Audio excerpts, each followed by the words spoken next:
Good morning, America. For our viewers in the West, a deal overnight to end the government shutdown, another close call near an airport, and one perfect bracket left as March Madness heats up. Breaking overnight, the Senate approving a bill to fund Homeland Security, including TSA paychecks, and a deal that excludes funding for ICE and Border Patrol. This after 42 days of gridlock on Capitol Hill and the longest wait times at airports in TSA history. What it means for the travel chaos during so many spring breaks. A deadly crash in Hawaii, a tour helicopter going down on a remote beach, at least 3 people killed. What we know right now. Dangerous close call, a packed United flight landing near LA, a military Black Hawk right in its path. The alarm in the United cockpit, the most serious alarm possible. The air traffic controller heard saying it was not good. New overnight, the president saying he's in no rush to make a deal with Iran to end the war. As new video appears to show the moment an Iranian missile came close to striking an American fighter jet. Questions now about whether 10,000 troops could be headed to the Middle East. We're live from the region. ABC News exclusive in the Jeffrey Epstein investigation. The potential evidence he hid from investigators days before a police raid on his Palm Beach mansion. Urgent search. An American Airlines flight attendant reported missing after a layover. What authorities and his family are saying right now. Harrowing rescue. How firefighters saved a woman hanging on for dear life to the side of a cliff 70 feet above the Pacific Ocean. Don't you sweat it, baby, it's alright. And good vibes only on this Friday morning. Thanks for all the vibes. March Madness heats up with a last-second stunner. Bacon, Smith puts it up. No, the foul. Purdue outlasting Texas, dancing into the Elite Eight. Iowa keeping its surprising run alive. Arizona and Illinois advancing, as only one perfect bracket remains, belonging to an 8th grader and the perfect pair. Taylor Swift and Travis Kelce making their award show debut. What she said about her fiancé. And this cardigan from the #1 movie in America has got everyone snuggling up. Our guy Blake here backstage trying it on before air. But my mama told me it's alright. Live from ABC News headquarters in New York City, it's Friday. Good morning, America. Good morning, America. Blake is always fashionable. Yes. Look at him with that cardigan on. And you know, we're going to hear from the one person, 8th grader, had the one perfect bracket. Yeah, Unbelievable. It's not me. I am in second place, though. You're not in 8th grade? I'm not in 8th grade. Not anymore, but I am in second place. My other bracket's totally busted, but hanging in there. So we got a lot of news to get to, though, this morning. Yes, you trusted your gut. Also ahead, an ABC News investigation into teens and gambling and a look at the potential harm to young brains with betting apps meant for adults, and it is so accessible. Yeah, we're looking forward to that. But we begin with that breaking news overnight. The deal to end the government shutdown. The Senate approving a bill to fund the Department of Homeland Security, including paychecks for TSA officers. CNN political correspondent Rachel Scott is at the White House with the latest. Good morning, Rachel. Michael, good morning to you. And this was a rare overnight vote over on Capitol Hill after 42 days of gridlock here in Washington and chaos at airports across the country. The Senate has now passed a bill to fund most of the Department of Homeland Security and bring this partial government shutdown to an end. The bill's amended as passed. In the dead of the night, the Senate passing a bill to end this partial government shutdown as long lines stretch at airports across the country. Lawmakers reaching a deal to fund most of the Department of Homeland Security, but exclude money for ICE and parts of Border Patrol. Democrats held firm in our opposition that Donald Trump's rogue and deadly militia should not get more funding without serious reforms, and we will continue to fight for those reforms. But the bill ultimately passing without the reforms Democrats spent weeks demanding, including requiring ICE agents to wear body cameras and banning face masks. It is now clear to everyone, Democrats didn't actually want a solution. They wanted an issue. The Senate bill would fund TSA, FEMA, and the Coast Guard, as well as the Cybersecurity and Infrastructure Security Agency. As the partial government shutdown went on and talks repeatedly failed, the motion is not agreed to. There was pressure to address the ongoing chaos in America's airports. Hours before the vote, the president ordering DHS Secretary Markwayne Mullin, who was sworn in just days ago, to immediately pay TSA agents in order to address this emergency situation. From Atlanta to Philadelphia to New York, travelers facing massive lines. I had to change my flight. Officials say TSA wait times are now the longest in the agency's history. I just feel like it's unacceptable. It should not be happening. At George Bush Intercontinental Airport in Houston, the TSA line starting from one floor, going up an escalator, then outside and back in. Normally 8 security checkpoints are open. Now it's just 2. Traveling from Houston to Baton Rouge. So I should have just driven, right? 5 hours would have been hilarious next to this. Thousands of TSA workers going weeks without pay, now calling out in record numbers, as high as 40% in Houston, New Orleans, and Atlanta. We can only do with what we have with the people that are there. We're trying to do the best job we possibly can. So again, this bill withholds money for ICE, parts of border security, but Democrats did not get any of their major policy reforms. And we know so many of those TSA workers have been going without pay for weeks now. This is not a done deal yet. It still has to go over to the House, and they are scheduled to go on a 2-week recess in just a few hours, Whit. All right, Rachel, we'll be tracking it. Thank you. And this development, of course, comes as those TSA lines across the country reach historic levels. Our senior national correspondent, Steve Osunsami, is in Atlanta. And Steve, all of this happening as the spring break travel season ramps up. That's right.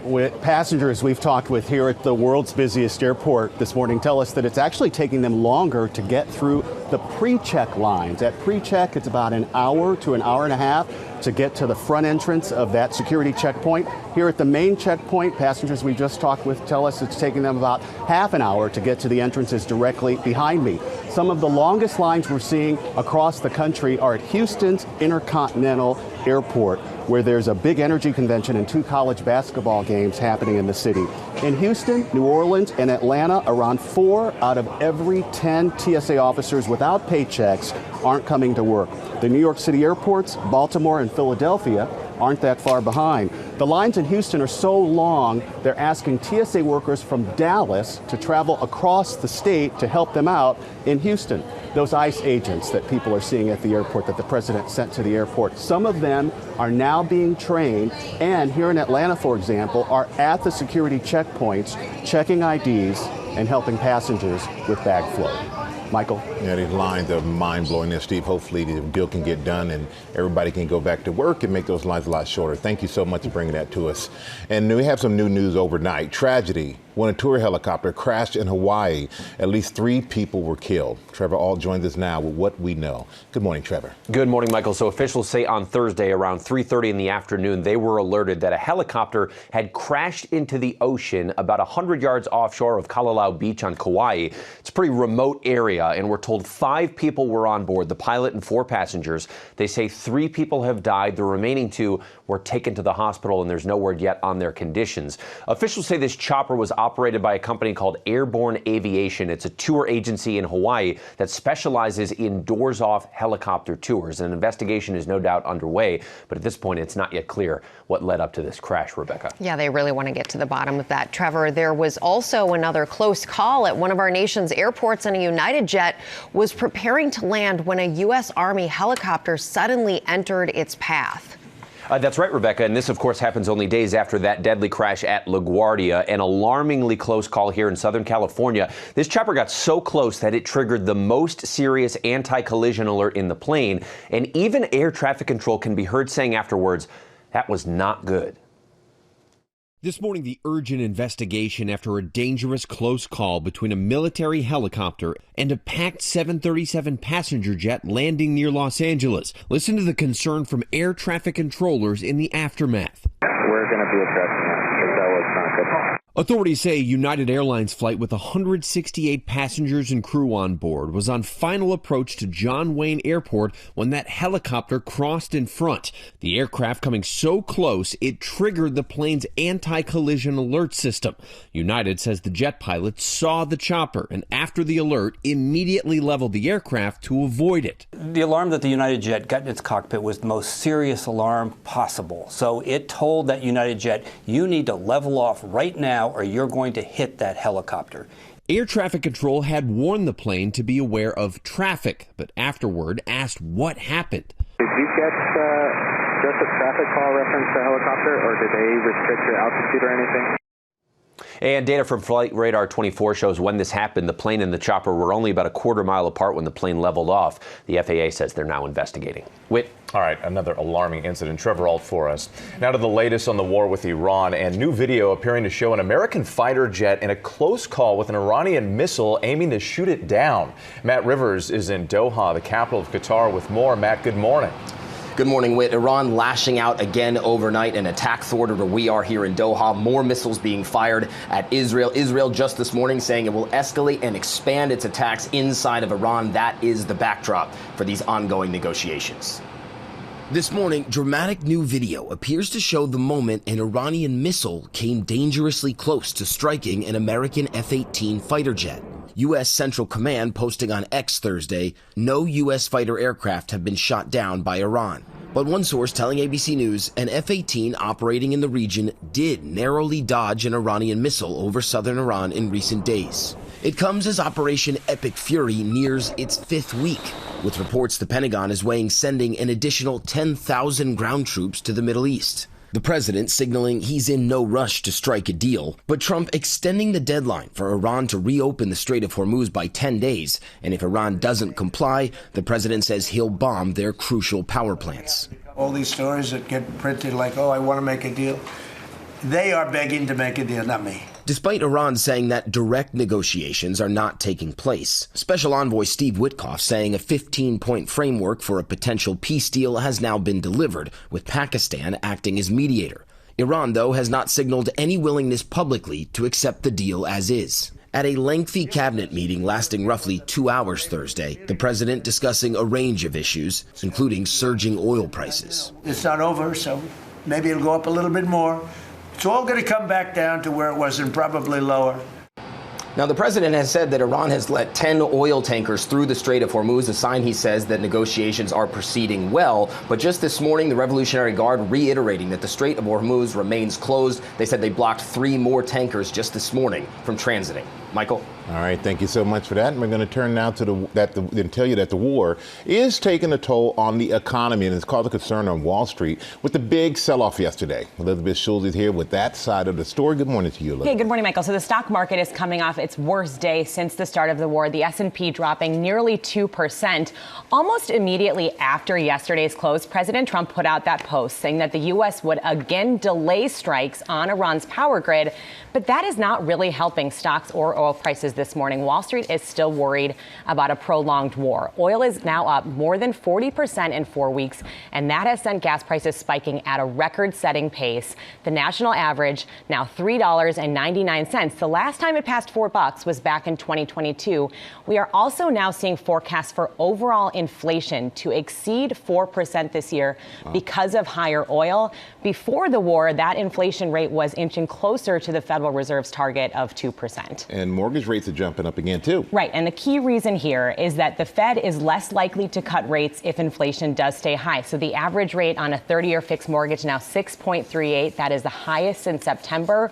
Rates are up almost half a point now since the start of a war. So for a new mortgage, that can mean you are paying hundreds of dollars extra every month on your payment now, guys. Yeah, big difference. Yes, it All right, does. thank you, difference. Elizabeth. There was that small moment below 6%. Just got there, and now we're back All at right. that 6%. Thanks, Elizabeth. We turn now to an ABC News exclusive on the Jeffrey Epstein investigation. House Democrats are seeking information on a trove of potential evidence that the convicted sex offender concealed from investigators more than 2 decades ago. And Chief Investigative Correspondent Aaron Katursky has the story. Aaron, good morning. Good morning, Rebecca. We've previously reported here how Epstein concealed that trove of potential evidence from investigators. Now Congress wants to talk to the private investigators hired to help him do it. This morning, House Democrats are seeking testimony from private investigators hired to remove computers, phone directories, sex toys, and pornography from Jeffrey Epstein's Palm Beach mansion 11 days before a 2005 police raid. A memo from the Epstein file shows one of his lawyers had given instructions to remove items of potential evidentiary value, and the private investigation firm sent Epstein this invoice for monthly rentals of a New York City storage unit. On the day of the police search, video taken by Palm Beach detectives shows monitors, keyboards, and printers, but the computer's missing. An inventory list shows the private investigators had already removed 3 computers, a list of Florida masseuses, nude photos, sex manuals, and 29 telephone directories believed to hold Epstein's contacts of the rich and powerful. In letters obtained by ABC News, Democrats on the House Oversight Committee say they want the private investigators to provide insight into the contents, removal, storage, and location of materials removed from Mr. Epstein's Palm Beach home, and to explain the reason for the removal of these materials. This idea that now these private investigators have this enormous amount of information that has not been accessible to us on the committee or in Congress or the American public is pretty significant. The missing items have never been fully recovered. If the private investigators refuse to give up the information voluntarily in the next 2 weeks, it's possible, guys, the committee could seek a subpoena. Guys. All right, Aaron Katursky, we appreciate it. Now to March Madness and the first 4 teams advancing to the men's Elite 8 overnight. Will Reeve is here now with who's moving on and who's heading back home. We had a bunch of great games last night. Wow. Thrilling. We are halfway through these thrillers. We're halfway to the Elite 8. Lots more to come. It was back and forth the entire game. Texas down by 3. Dalen Swain with a bucket and the foul to tie it up. For the tie.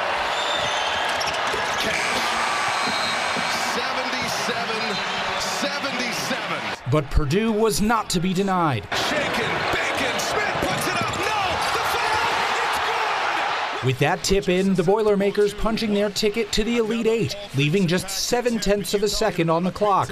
Texas trying a full court Hail Mary. No good. Purdue advances. But the Boilermakers ending the Longhorns' Cinderella run. Purdue will face Arizona, who dominated Arkansas to move on. Wagler, he'll put up a 3. Illinois also dancing their way into the Elite 8. And elsewhere in the bracket, it was Iowa and Nebraska in a thrilling game of their own. We are tied. Under a minute to go, Nebraska making a crucial mistake, only having 4 players on the court, leading to this dunk extending the Iowa lead. The 9-seed Hawkeyes pulling off the upset, making it to their first Elite 8 since 1987. We keep dreaming. Iowa keep dreaming, but we got a lot of reasons to dream. A lot of reasons to dream indeed. Congrats to the winners. Good luck to everyone playing today. A lot more to come. And coming up later, we're going to talk to the owner of the only known perfect bracket left in all the land. What? And he's an 8th grader. I can't wait to hear how he came up with that. All right, you got the women's Sweet 16, Sam. It's a lot to get to, Will. I'll see if I can do as well as you did. It's a Sweet 16. So let's start at the top. The tournament overall seed number 1, UConn takes on North Carolina. The Huskies are undefeated this season. Guys, that's 36-0. Sounds impossible, but it's true, and they're stacked with talent. Sarah Strong is averaging more than 18 points per game, and fellow star Fudd dropped 34 points in their victory over Syracuse in the second round. Hey, UCLA squares off against Minnesota. The Bruins are riding a 27-game winning streak. Now, they're second only to UConn, and also this team is loaded with experience. It features 6 graduating seniors, including star Lauren Betts, who's scoring 17.1 points per game with more than 8 rebounds. She is definitely a handful for the Golden Gophers. And Duke takes on LSU. This will be the second time they meet this season. The Tigers won the first game 93-77, led by Flau'jae Johnson, who scored 18 points. But with Blue Devil star Toby Fournier averaging more than 17 points, this season could be a real tight one. So Notre Dame is up against Vanderbilt. This could be a shooting contest. There's no doubt it will be, because the Commodores are led by sophomore guard Michaela Blakes, considered by many to be the top scorer in the country, averaging 27 points. But the Fighting Irish have Hannah Hidalgo. She gets more than 25 points. So you can catch all this great action today starting at 2:30 Eastern on ESPN. Michael's fist pumping over here. I've never been so proud of you, Sam. I've never been more proud of you, man. That was awesome. Thank you. Well done. All right, coming up, Victor Oquendo. He is on the urgent search for a missing flight attendant. Victor? Missing for almost a week now. Last seen in Medellin, Colombia. The latest on the investigation and what his friends and family are telling GMA. Also ahead here, how firefighters saved a woman hanging onto the side of a cliff. And new at 7:30, opening day and the first incredible pitch of the season. We'll be right back on this Friday morning. Hey, what can I say except you're welcome for the wonderful world you know. Hey, hey, it's okay, it's okay. Welcome back to GMA. Yeah. And you're welcome. Yes, it is. Very welcome. That's an earworm, everybody. You're welcome for that. We're celebrating two legends, Dwayne Johnson and Lin-Manuel Miranda. You see them both there. They're officially becoming Disney Legends honorees as part of the incredible class of 2026. We're going to tell you about the amazing people joining them in that honor. We have that coming up in our next hour. A real huge honor. Yes, and thank you, by the way. Absolutely. You're welcome. Okay. You're welcome. Will has our headlines. Hey, Will. I sure do. Hello again. We have a lot to get to at 7:30, guys. We begin with a brother and a sister indicted for allegedly planting an explosive device at MacDill Air Force Base in Florida. The device was found on March 16th. It was outside the base's visitors center. It did not go off. The siblings escaped to China, but the sister came back. She is under arrest. The brother is still in China, and the motive behind the plot is unclear. Ousted Venezuelan leader Nicolas Maduro and his wife appeared in court on Thursday. A federal judge in New York City rejected Maduro's request to dismiss drug trafficking and narco-terrorism charges. Maduro's team wanted the case thrown out because they claim U.S. sanctions are blocking Venezuelan funds to pay their legal costs. And a race against time as rescuers try to save a stranded humpback whale in an interesting spot. It's a 40-foot long male. It's been there for a week. Crews have been digging a channel in the hopes the whale would follow it into deeper water and swim into the North Sea. This is all happening outside Germany. Divers yesterday said he's still in good condition. And a special moment at the season opening game, opening day in Baltimore. 109-year-old Arthur Green throwing out the first pitch.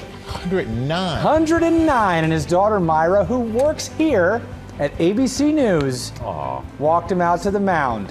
He's a lifelong Orioles fan, World War II and Korean War veteran, and is currently believed to currently be the 10th oldest living man in the United States. Amazing. Wow. And he's got a great arm. Yeah, exactly. Well done, Better Arthur. than Michael's first pitch, right? Better than 50 Cent's first pitch. That was awesome. Good for him. Thank you, Will, for that.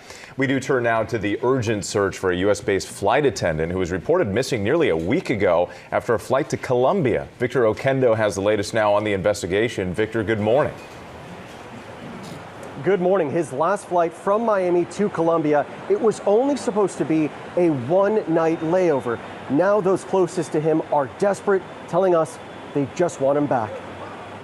This morning, the urgent search for an American Airlines flight attendant reported missing in Colombia. He's an amazing guy, charismatic. We just want that person to come back. 32-year-old Eric Fernando Gutierrez Molina was in Medellin on a layover after working a flight from Miami. He was last seen in the early morning hours on Sunday, March 22nd, leaving a nightclub with a female coworker and a man. Both of them met a man in one of the clubs. And then I believe when the club was closing, he was very, I think, pushy on inviting them to hang out after that. Authorities say they are now investigating if Gutierrez Molina may have been drugged with devil's breath, the nickname for an incapacitating street drug commonly used in assaults there. Concern set in for Gutierrez Molina's best friend Jerome and life partner Ernesto when, after hours of non-responsiveness, his phone location wasn't at his confirmed lodging. The location was nowhere near where the company booked him. And at that point, it was pinpointing to the time that he should have already been heading to work. So it's like, this can't be true. The troubling disappearance comes after the State Department urged Americans to reconsider travel to Colombia due to an increased risk of crime, terrorism, civil unrest, and kidnapping. If you're going to go to Colombia, be extremely careful where you go and who you connect with, in particularly socially, because that tends to be a place that folks who want to rob you will congregate. He has so many plans for his future, for this year, for this next month, that we want to just make sure we bring him back. American Airlines telling ABC News they are actively engaged with local law enforcement officials in their investigation, and they're doing all they can to support their team member's family during this time. Guys? Yeah, we are so glad to hear that and hope he comes home very soon. Victor, thank you. We're going to go now to the latest on the deadly LaGuardia collision. New video released from the scene as we learn more about the two pilots. Will, you're back with that. I am. Hi, Rebecca. Hi, everyone. So this morning, the remains of the two Air Canada pilots who were hailed as heroes following that fatal collision Sunday at LaGuardia Airport were returned to Canada. They departed from Newark Liberty International Airport, and fellow pilots were on the tarmac to witness the dignified transfer of Captain Antoine Forrest and First Officer Mackenzie Gunther. They departed from Newark Liberty, and back at LaGuardia, new video from the NTSB as they comb through the crash site. Close-up footage of the nose of that Air Canada plane that crashed into the fire truck. You see the fire truck mangled there, the wreckage. The NTSB has interviewed both air traffic controllers who were in the tower at the time of the crash, and the preliminary report will be out in about a month. And our thoughts are with their families. Absolutely. All right. Thank you so much for that, Will. Now, with this heart-pounding rescue caught on camera of a woman stuck on the side of a cliff in California. Sam here with that story. Good morning. Good morning, guys. A chain of bad events, really. So when rescuers arrived, a woman in a swimsuit was clinging to the rocks just above the crashing waves. Now, the water hadn't been safe. She was getting pulled away, so she went for the rocks, and they had to figure out a way to bring her in safely. It's going to be south of the cliff. North of stairwell 1 for a woman over the cliff. A harrowing rescue caught on tape. A woman had been swimming and was pulled away by a strong current. She moved to the rocky edge for safety. Hanging on to the side of a steep cliff high above the Pacific Ocean, a nearby helicopter capturing the tense scene as it all unfolded. She was taken by the current further away from her entry point. When she realized she was getting pulled away from where she came in, she decided to go to the rocks and try to climb up the rocks themselves. But as she climbed up, she got stuck. Rescue crews coming to her aid as the unidentified woman climbs the rocks with waves crashing 70 feet below. A firefighter rappelling down the cliff to reach her, while other members of the cliff rescue unit secure the rope lines at the top of the cliff. She leaned back and trusted the ropes. He secured her to make sure that she wouldn't fall in the event of her slipping off the rocks any further. And success. The hero firefighter holding on to the woman until they finally make it to safety. She reaches out, grabs the hand of one of the other rescuers waiting at the cliff top. And thank goodness she's safe. You've got to feel for her because you're getting pulled away by that strong Pacific current. And really the only way to save yourself is to go for a rocky ledge. Thank goodness the situation worked out. Yeah. Scary situation for her, had for to sure. Be. Had to be. All right. Thank you so much for that, Sam. Now with our play of the day in the perfect bracket, starting with millions of entries, only one has picked every winner so far in this year's NCAA tournament, men or women. And you might be surprised who got it right. Will, you got the story. I love this. This is great. So everyone's got their own bracket picking method. You can be data-driven, crunching numbers. You can pick based on mascots, so on and so forth. Whatever you do, you know it's going to be a futile endeavor because March Madness is really impossible to accurately predict all the way through unless you are this 8th grader from Pittsburgh who, by his own admission, doesn't know anything about basketball. There are 16 teams left to prove they're the best in women's college basketball, and countless college hoops fans hoping their years of fandom will give them an edge in their office bracket pools. This 14-year-old has discovered the secret so far to a perfect bracket. The first round was mainly just pick the higher seed, and then the second round, it was all random. But surely there was some strategy, right? I just wanted everybody to know this was all luck. Well, there you have it. 8th grader Otto Shellhammer from Pittsburgh, who knows zilch about college basketball, has managed to successfully pick all of the correct winners so far in the women's NCAA tournament. That's 48 correct picks, just 16 remaining. On Monday night, I look and I see my games are all perfect. So that was really cool. Of the more than 41 million brackets submitted in the largest contests for both the men's and women's tournaments, all have fallen, except for one, Otto's. So school, it's all anybody can talk about, but it's been fun. Like, everybody's been supportive, so. With a few upset picks still in play and a perfect bracket on the line, Otto is pulling for his national championship pick. I'm definitely pulling for Texas right now to bring it home. So last year there was a bracket in the women's tournament. It had 56 correct picks before the first wrong one. So Otto still has a few more games to go. But I feel like if he gets it right, like he's got the final. Okay, you imagine he's that? got to go, right? Oh, we got to get him to the game. For sure. Absolutely. Yeah. I love his honesty too. Like, I didn't know. Yeah. Good for him, though. Yeah. We're rooting for you, Otto. All right, coming up, I have a question for you guys. What's 726 feet tall and gets 4 million visitors every year? What would it be? It looks like the Hoover Dam. Well, you know what? For our next stop in 50 states and 50 weeks, Will, you just ruined it. It's the Hoover Dam in Nevada. Oh, boy. And we have a special live performance from the cast of the beloved Broadway musical Wicked. We have a lot more GMA coming up, so you stay right there. That's good stuff.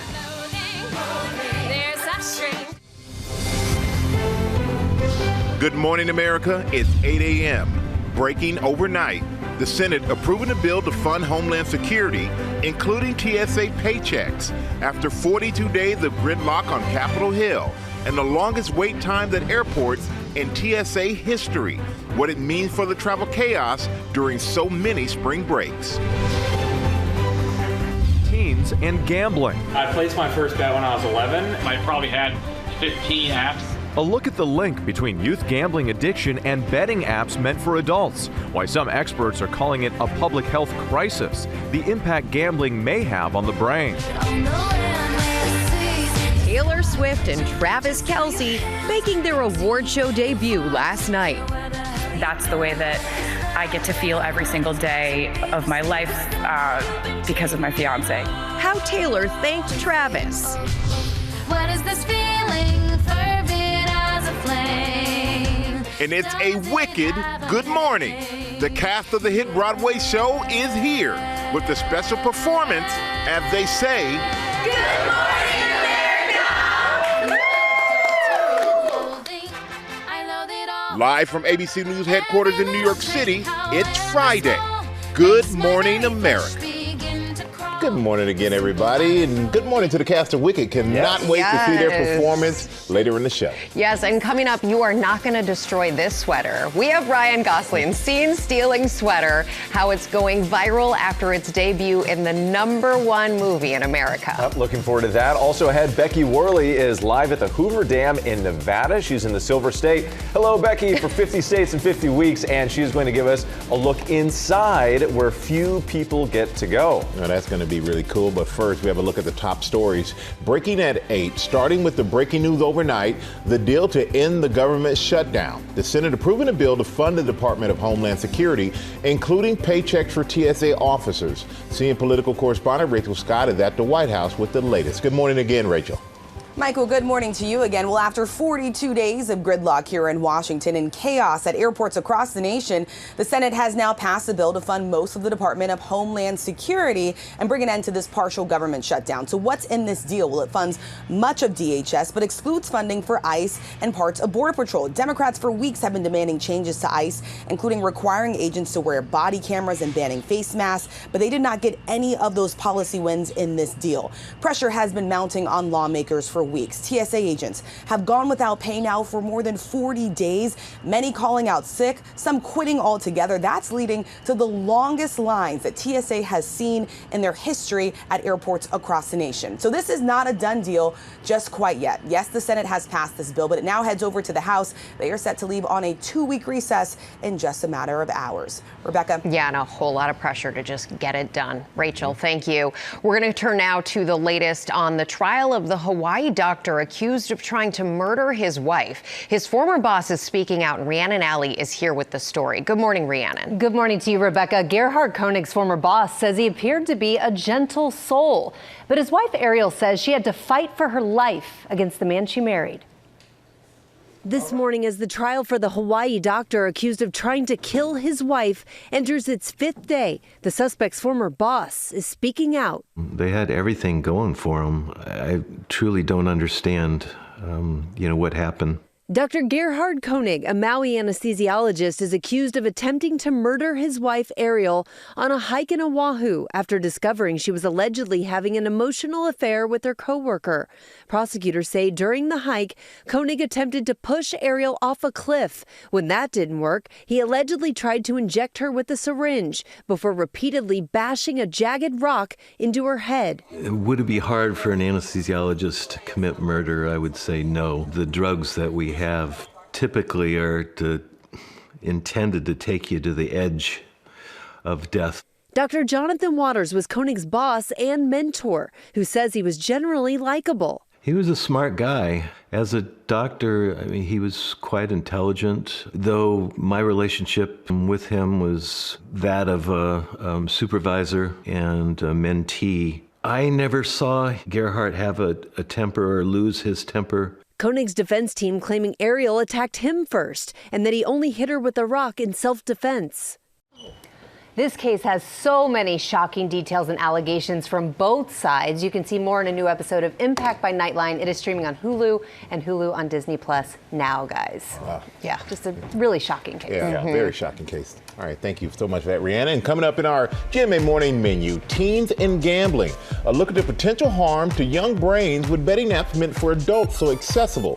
Aaron Katersky is here with the ABC News investigation. Also ahead, it is our 50 States in 50 Weeks series of this morning. We're in Nevada as Becky Worley takes us to a major tourist attraction. Plus, Taylor Swift and Travis Kelce's first award show appearance as a couple, what she said about him and one of her acceptance speeches. Sam. All right, Whip. So it's spring, and we're in the final deals and steals of spring. Fun with Tori Johnson is here. If you've got spring issues, Tori has the answer. There's so much going on, even spring showers. Oh, yeah. We got that fixed. We got you covered. Up to 60% off. It's right here on GMA.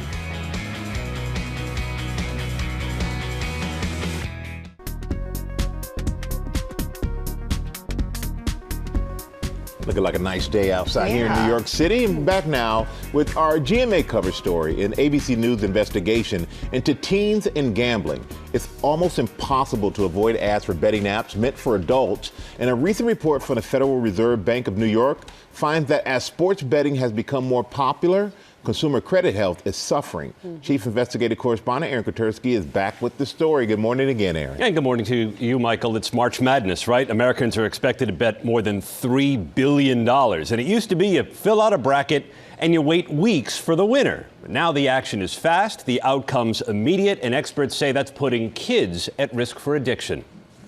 Betting on the tournament. If you watch sports or browse social media, odds are you've seen ads like these. This is your shot. One more yard. And if you've seen them, you can bet your kids have too. This concept that I could make $100 on a Phillies game versus, working 2 days at the store, it was like, why would I ever work again? Rob Minnick was in high school scooping ice cream for minimum wage when he started gambling through a bookie. Right from the start, I felt like I needed more action. And when online sports betting became legal, he says his addiction escalated. Rob is part of a generation of young men enthralled with gambling. I placed my first bet when I was 11. I probably had 15 apps. ABC News stations around the country heard similar stories as part of our investigation into the link between youth gambling addiction and betting apps. It's a looming public health crisis. In fact, it's already here. Dr. Nasir Naqvi studies the impact of gambling on the brain. He has seen addiction in people as young as 13. These images show pleasure centers activated by drugs and gambling. Same parts of the brain. Same parts of the brain. Drugs and alcohol, gambling. Exactly. This illustrates how there's a lot of overlap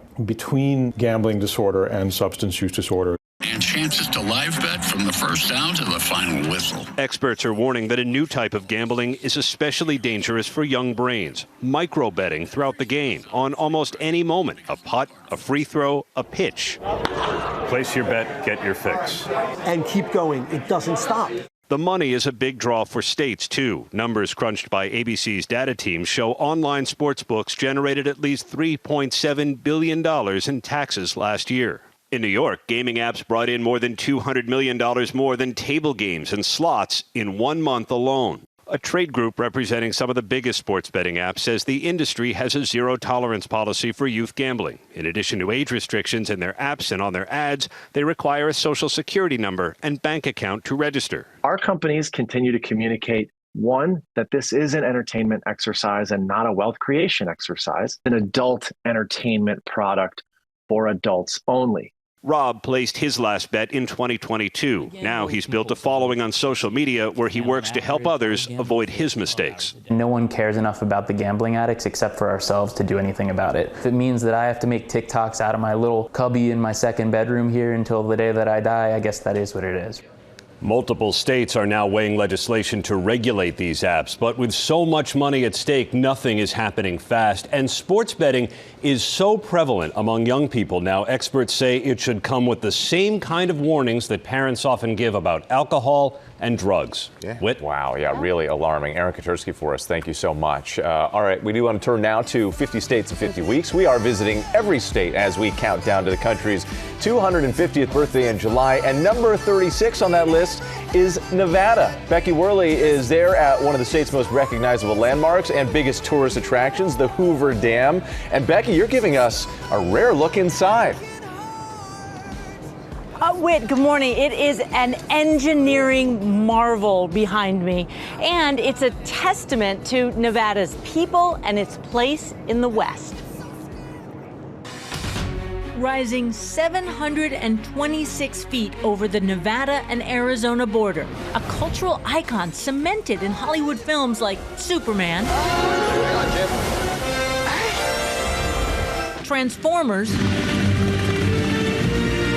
and who could forget this moment in Vegas Vacation? Ellen? No, there's no door that falls out of the side of the face of the dam. This is the Hoover Dam. With the Colorado River's catastrophic and unpredictable flooding in the 1900s, Americans in the Southwest needed help. So in 1921, Herbert Hoover proposed a dam. Fast forward nearly a decade later, and construction begins, bringing 21,000 men to the area outside of Las Vegas to build this now American icon. Hoover Dam really symbolizes American pride and strength. Each state had supplied materials to the dam construction from their specific state. It is like America's dam. With it, a light in the Great Depression. The impact that the dam has for day-to-day life is it's really about that water, first and foremost, is allowing us to deliver water to over 20 million people for that use and about 1 million acres of farmland. Matter of fact, about 80% of winter vegetables come from irrigation from the Colorado River for all of the United States. The amount of concrete in this colossal structure is enough for a 2-lane road stretching from Seattle all the way to Miami. 90 years later, the Hoover Dam remains an engineering marvel, drawing 4 million tourists a year. We're about 300 feet underwater of the lake. GMA's cameras invited behind the scenes where only a few have ever been. Right now, about 3,000 cubic feet per second of water is flowing underneath my feet down to the generators. And there's about 900 5-gallon buckets worth of water passing under my feet every second right now, heading towards our generator to generate power. That water flowing into this room full of turbines to spin the shafts for power. It's spinning what's called a rotor, and on the ends of the rotor are a bunch of magnets taller than me.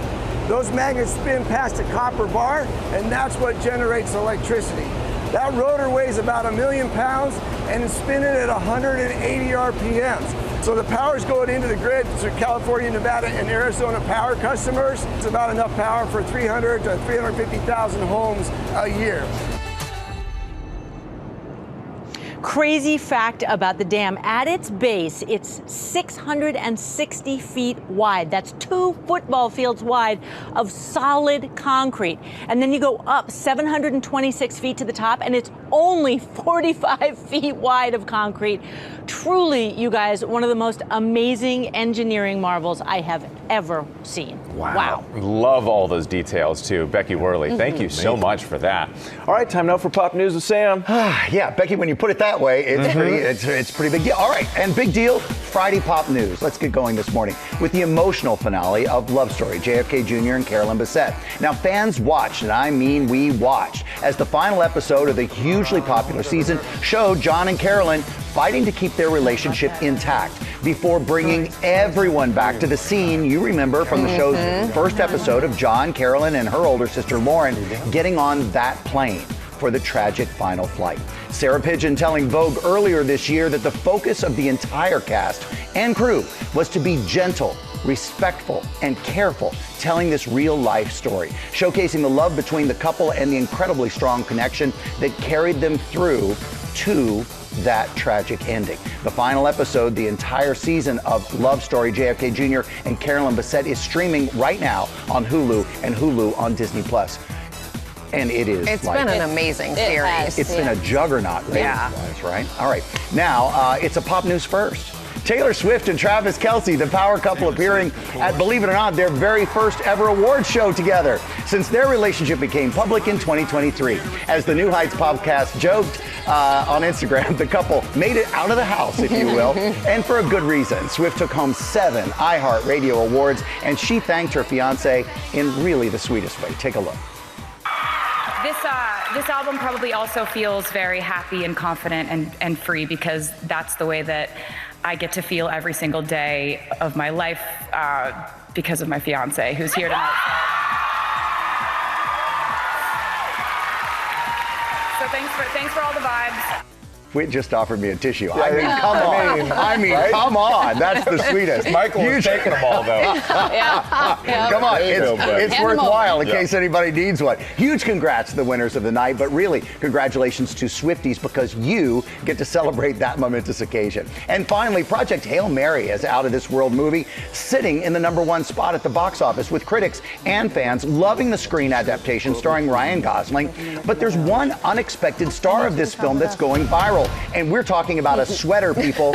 Ryan Gosling's Fox cardigan. This cardigan has become so popular. Olympic diver Tom Daley even knit, he knits, a replica for Gosling to have in real life. But finding the original has led to an internet scavenger hunt to discover where it comes from. But our pop news investigative unit tracked it right down. Of course they did. The sweater, here you go, of course we did, Whit, is actually a result of the knitting pattern specifically from Mary Maxim. This is a family-owned knitting company based in Port Huron, Michigan. Ginger, nice. Michigan.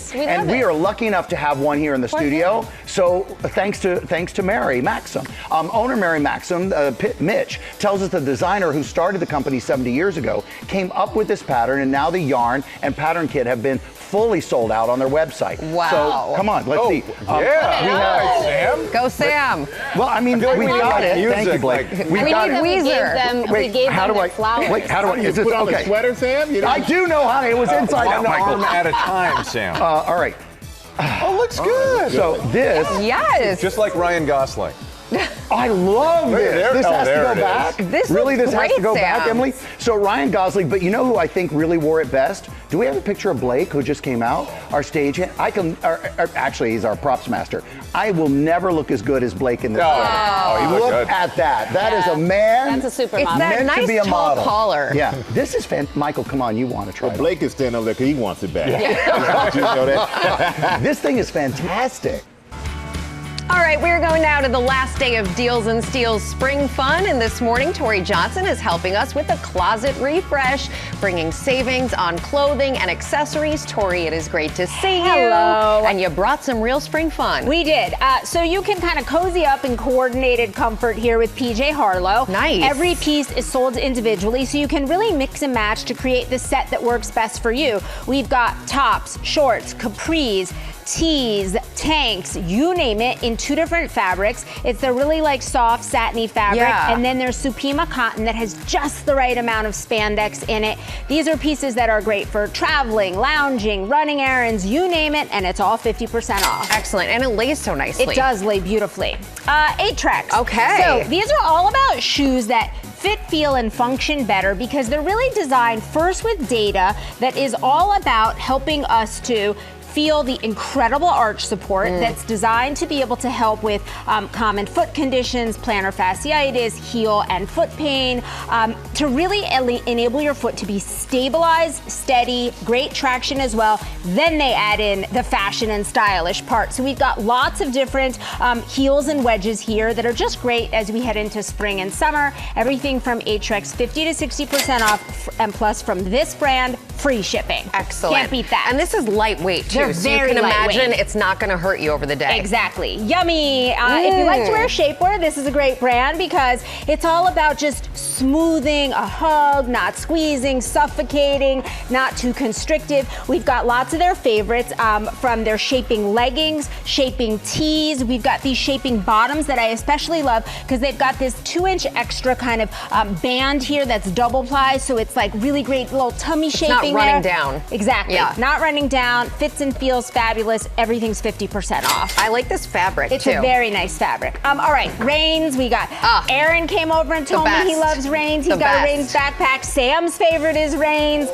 So we've got really great transitional rain pieces. Everything's made in their signature fabric, which is this really great coating that is so waterproof, nice. feels really great. What I also love, do me a favor, stick your hand in here. So oftentimes it's got that like nice soft lining, like it's a little chilly when it's raining. Yes. You get really nice coverage. So we've got options with the lining, without the lining, up to you. We also have all of their great bags that have that same waterproof fabric. This is kind of an upgrade on all of the Rain classics, and it's all 50% off. With those April showers coming, Rains will have you I need covered. a rain jacket. I'm going for that. It's a good one. Farmer's Defense. This is great for gardeners, outdoor enthusiasts, anyone who wants extra sun protection. Yep. Their hats are phenomenal because you get this extra coverage for your neck as well, which is so important. UPF 50 rating on all of their pieces, including the sleeves and as well as these sun hoodies as well. And that is significantly more protection than you would get from just sort of regular cotton clothing. So if you're doing anything outdoors, protect yourself with this. It's all 50 to 60% off, starts at $12. And they're cute too. They are cute. And then finally, Sockwell. Standing, sitting, exercising, expecting. Compression socks can bring really great relief, helping with circulation, also really helping to avoid fatigue or to recover. We've got both moderate as well as firm compression, big variety of styles, including even the crew styles. These are just fun, easy, functional, fabulous, and they're all 50% off. Excellent. I wear these when they travel, and it just makes such a especially difference. traveling. Such a difference. Tori, thank you. And we've partnered with all these companies on these great products. You can get them at gmadeals.com. That QR code on the screen takes you right there. And Tori is back tomorrow, this weekend, on GMA with deals $20 or less. Oh, yeah. Thank you, Tori. Of course. We'll be right back. Welcome back to GMA, live from New York City. Welcome back, everybody. The Disney family has a great respect for our company's history and the innovators who make it great. A treasured tradition here is celebrating those creative forces. One of this year's honorees is the man who led Disney for nearly 2 decades, Mr. Bob Iger. For nearly 40 years, the prestigious Disney Legend Award has been given to a select few who've made an indelible mark on the Walt Disney Company. This is the company's highest honor. And on Thursday, Ryan Seacrest revealed the 2026 honorees, which include ESPN anchor Chris Berman, producer Jerry Bruckheimer, actress Susan Egan, animator Eric Goldberg, actress Anne Hathaway, Imagineer Kim Irvin, actor Dwayne Johnson, musicians the Jonas Brothers, songwriter and actor Lin-Manuel Miranda, actor Alan Tudyk, and of course, the man at the Walt Disney helm for more than 2 decades, former CEO and chairman Bob Iger. This award, a storybook ending for Bob's journey at Disney, his final chapter closing last week as he handed over the CEO reign to Josh D'Amaro. Thank you for the trust you placed in me, for the memories we created together, and for allowing me the honor of serving. It has meant more to me than I can say. You better give it up for Bob Iger right there. Bob's illustrious career began right here at ABC News more than 5 decades ago. I started at this company as a studio supervisor, working on shows like AM America, which is the precursor to Good Morning America, and ABC Sports, and a lot of other things, never expecting that I would end up having the opportunity to run one of the greatest companies in the world. A visionary at his core, Bob helped the company soar to new heights, welcoming Pixar, Marvel, Lucasfilm, and 21st Century Fox to the Disney family. Now, family, put on the mouse ears. And in 2019, unlocked the Disney Vault for the launch of Disney Plus. That's a big deal. All Disney in one place never existed before. That's going to Disneyland every day of the week. Now, 70 years since the gates of Disneyland opened in Anaheim, California, To all who come to this happy place, welcome. Disney's 6 world-renowned resort destinations have become a cultural touchstone for generations of families. I get the chills when I see guests walking down Main Street, looking at the castle for the first time, being able to be greeted by Mickey Mouse, sharing that same moment with children and grandchildren and friends and all kinds of different family members. I literally feel it inside me. Walt, when he opened this park, said something to the tune of that it would, be a source of inspiration to all the world. And when I see that occurring, that's an amazing feeling. And there's more to come. Bob inviting GMA to Abu Dhabi last year to announce Disney's newest home, a historic milestone in the Middle East. You start thinking about what is possible, actually envisioning a castle rising up, in this case, from the sand, and also being on the water. Bob taking us on exciting adventures all over the globe. Well, look who's here. Your vision, Bob. Welcome to Shanghai Disneyland. Wonderful to be here. Traveling at lightning speeds to galaxies far, far away. If you get into the cockpit of the Millennium Falcon and sit in the pilot's seat, all of a sudden you're going to realize, wow, I'm in a Star Wars movie. And from the high seas, what these ships are all about is really taking our Disney stories around the world. To the Navi River of Pandora. This is decades in the works of Imagineers learning their craft and refining it.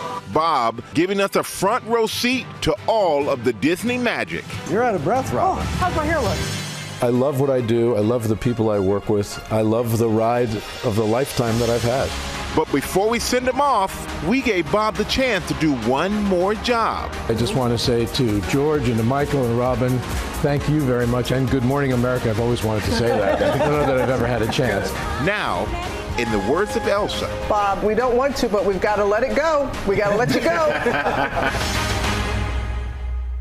I mean, Bob may have retired, but he's still chairman, but he's not going anywhere. Yeah. He's left his mark on this company, unlike anyone else. We're so grateful for Bob Iger. And Bob and his fellow honorees will be celebrated at the Disney Legends Award ceremony. It's the finale of D23, the ultimate fan event in Anaheim, home of Disneyland. It takes place on August 14th through the 16th. Now with Women's History Month, and we're celebrating on GMA with author Radha Linchata, whose new book, And the Ancestors Sing, is being compared to the massive bestseller Pachinko. Radha, it is so nice to have you. Welcome to GMA. And huge congrats on the praise this book is already getting. Tell us about what inspired you to write it. Thank you so much. And the Ancestors Sing, at the heart of it is the story of Lei and Lulu, 2 rural migrant women who leave their families behind and migrate to Shanghai. It's inspired by rural migrants and their grit and their determination to secure the survival of their family. It unfolds in post-cultural revolution China, spanning from the late 70s to the early 2000s. And the questions that we're asking as we're reading, will these women be successful? What does it look like when you've been away from home for so long? And if you get to return, what's waiting for you? Is home still the same home that you left? A question, I'm sure, that will get answered. But we know not only are you an author, but you're also a physician and focus on patient advocacy. So how did your experiences there inform the book? I was very lucky. I lived in China for about 7 years, starting in Shanghai and then Beijing, and I actually got to practice medicine in China. And so, as a doctor there, I've always been a fierce advocate for mental health, for destigmatization around issues of mental health. And so when I was in China, I had a chance to work on some of those issues, but in a different environment, within a different culture. That was incredibly rewarding and certainly inspired some of the storylines in the book. And I can imagine a lot of women and people will be inspired by your story, having so many different steps along the way. How did you go from being a physician to becoming an author and making that happen? So, yeah, that's a great question. I would say I've always followed kind of like what I'm interested in. When I was young, I wanted to be a historical fiction writer. I ended up pursuing careers in medicine and law. So you had this dream, but you went the route that maybe mom and dad would be happy with. I'm not going to blame mom and dad, but yeah. And, you know, but somehow, 4 decades later, I was brought to China. I had amazing experiences there because I was a physician and had a legal background as well, including working with the China CDC on a book about the HIV/AIDS epidemic.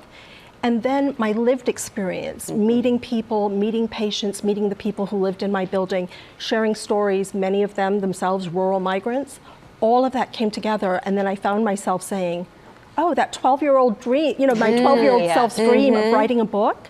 There was so much wonderful inspirational material. That's how it came about. You just subtly dropped another one of your titles, lawyer. So doctor, lawyer, author. People might look at your resume and say, can I please have just an ounce of inspiration? Like, what do you tell people that have these big dreams but then haven't done it yet? This is what I would say. Primarily, you have to follow your passions and your interests. But here's the secret. Those things can change. And it's okay. We often go into things with big plans, and there's nothing wrong with that. We need those plans. But I would say when your passions and interests change, don't be scared, go for it. Follow them all the way through. Such a good point. There are so many stories that you weave together, and you talked about meeting migrants and the impact that had on your life. Is there a story or a person along the way that stands out to you that you would love to tell in the future, or that really shapes how you think about the world now? Absolutely. So I became very close with a housekeeper that worked in the building where I lived. And I was very honored. After about a year of knowing each other, she invited me to her rural village, which was a 2-day journey away from Beijing. And it was there that I met her mom, who showed me her insulin and how she kept it, and was very compliant. I think she knew I was a doctor. I met her brother who owned a sock store, and I met her kids. And I have to tell you, I had met her in the context of Beijing, where she was working so hard, and it was there that I got to see who she was doing it for, what was inspiring her, and what was driving her. Do you think being a doctor, because people tell you such personal things about themselves, helps you as a writer too? It absolutely does. Being a doctor is such a privileged position. You are with people in some of their most vulnerable moments, but also in some of their moments of great joy. And if you doctor long enough, you get to see both in the life of even one patient, one family. So it's absolutely a privilege and an honor to have that material. Radha, it's a privilege having you here with us. Thank you. Thank you, both of you. And The Ancestors Sing is available now. All right, now let's head back to Nevada for 50 states in 50 weeks. Becky Worley is back at the Hoover Dam. Hi again, Becky. I'm so glad you showed us and told us the insides of that. Didn't we pick a good damn location for this live shot? I was going to get one of those damn jokes in there. But I'm so glad we picked this spot as opposed to the Strip in Las Vegas, because Nevada is so much more than Vegas. From stunning stargazing to driving down extraterrestrial highway to the Alien Research Center, or splashing in America's largest alpine lake, Lake Tahoe. Welcome to America's 36th state, Nevada. It played a major role in the Civil War, helping Abraham Lincoln get re-elected in 1864. 5 years later, the first to ratify the 15th Amendment, giving African-American men voting rights. Nevada had the largest silver strike in American history. There are more ghost towns here than populated ones, like Virginia City, where you can also saddle up for camel and ostrich races. Reno. It's not only home to Dolores Van Cartier. Witness the largest free hot air balloon race here, too. And when it comes to perfect pitch, the high notes soaring the Las Vegas Strip redefined generations. Celine Dion's A New Day and Celine Residencies are the two highest grossing Las Vegas residencies of all time. But Viva Elvis Presley. He was the guy who turned Las Vegas into the destination for the greatest acts on the planet. And as for Mr. Las Vegas... Good morning, America. Las Vegas took a kid with a dream and turned it into more than 30,000 shows over 65 years. This city made my American dream come true.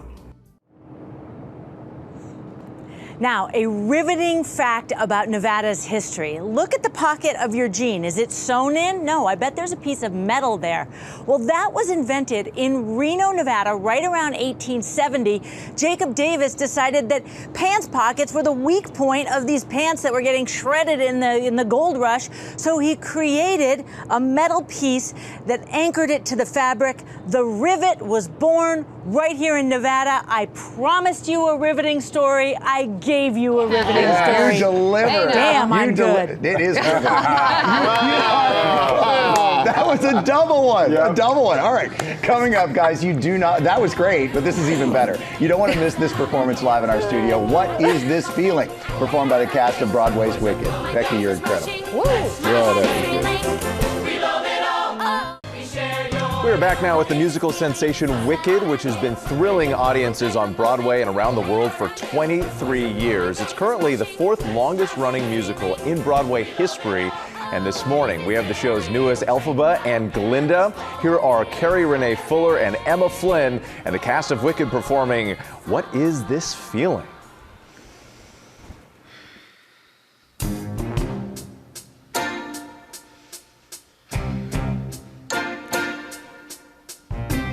Feeling so sudden and new. I felt the moment I laid eyes on you.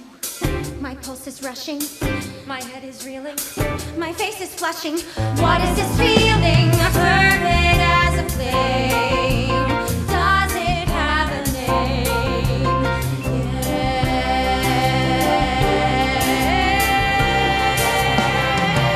Yes. Loathing, unadulterated loathing. For your face, your voice, your clothing. Let's just say I loathe it all. Every little trait, however small, makes my very flesh begin to crawl. With simple utter loathing, there's a strange exhilaration in such total detestation. Oh, it's so pure and so strong. Though I do admit it came on fast, still I do believe that it can last, and I will be loathing you my whole life long. Dear Glinda, you are just too good. How do you stand it? I don't think I could. She's a terror, she's a tartar. We don't mean to show a bias, but Glinda, you're a martyr. Well, these things are sent to try on. Poor Glinda forced to resign. With someone so disgusted get by. We just want to tell you we're all on your side. We share your love. What is this feeling? It's so sudden and new. I felt the moment I laid eyes on you. My face is rushing, my head is reeling. We love it all. Oh, what is this feeling? However small, Does it have a name? Yes, there's a strange exhilaration in such total detestation. It's so pure and so strong. Though I do admit it came on fast, still I do believe that it can last, and I will be loathing forever, loathing truly, deeply loathing you my whole life